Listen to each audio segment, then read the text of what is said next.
इसके बारे में ये सच है कि उड़ान भरना लैंडिंग से आसान होता है। हाँ, सही कहा।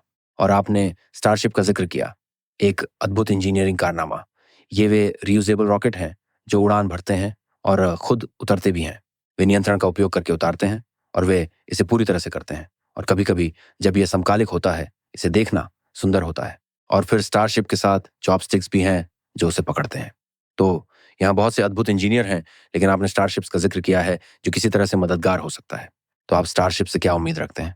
आपकी राय में यह संभवतः किस प्रकार के विज्ञान को सक्षम कर सकता है? 2 चीजें हैं। मेरा मतलब है लॉन्च की लागत, जिसका मतलब है कि प्रति किलोग्राम खर्च में काफी कमी आएगी।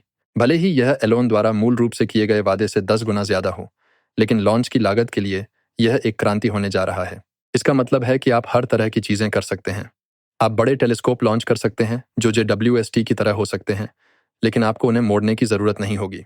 JWST के डिजाइन में यह समस्या थी कि यह 6.5 मीटर चौड़ा था। उस समय कोई फ्यूजलाज इतना बड़ा नहीं था। RS-4 भी इसके लिए बड़ा नहीं था, और इसलिए उन्हें इसे इस तरह की जटिल ओरिगामी में मोड़ना पड़ा। और इसलिए लागत का एक बड़ा हिस्सा ये पता लगाने में था कि इसे कैसे मोड़ा जाए।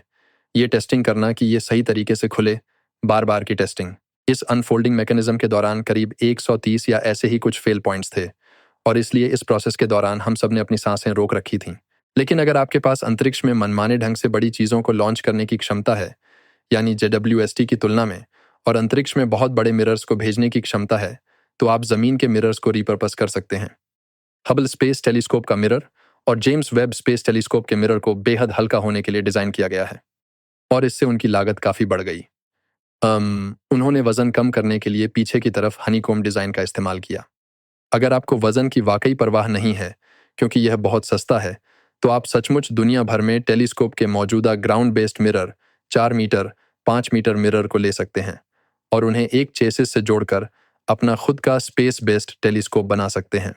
उदाहरण के लिए, मुझे लगता है कि ब्रेक थ्रू फाउंडेशन एक ऐसी संस्था है जो इस तरह की चीज़ें करने में रुचि रखती है, और इसलिए यह उन संभावनाओं को बढ़ाता है जिनमें न केवल JWST है, जो एक शानदार संसाधन है, लेकिन यह हम सभी के बीच विभाजित है, यानी कॉस्मोलॉजिस्ट्स, स्टार फॉर्मेशन एस्ट्रोनॉमर्स, और हम में से जो एक्सोप्लैनेट्स, अल्ट्रा डीप फील्ड्स और पहले गैलेक्सियों की उत्पत्ति का अध्ययन करना चाहते हैं। साथ ही वे लोग जो ब्रह्मांड के विस्तार का अध्ययन कर रहे हैं। हर किसी को इसे शेयर करना पड़ता है, लेकिन मेरा मानना है कि हम में से प्रत्येक के पास एक JWST हो सकता है जो शायद कुछ सबसे चमकीले एक्सोप्लैनेट स्टार्स का अध्ययन कर रहा है और उनके वातावरण को माप रहा है। यह महत्वपूर्ण है क्योंकि अगर हमने पहले इस ग्रह ट्रैपिस्ट 1E के बारे में बात की थी। उस प्लैनेट पर अगर JWC ने उसे देखा और जिंदगी के आसार ढूंढने की कोशिश की, मेरा मतलब है ऑक्सीजन, नाइट्रस ऑक्साइड, मीथेन जैसी चीजें। इसके लिए लगभग 200 ट्रांजिट्स की जरूरत होगी ताकि सिर्फ एक हल्का सा डिटेक्शन मिल सके, जिसे हम 2.5 सिग्मा डिटेक्शन कहते हैं।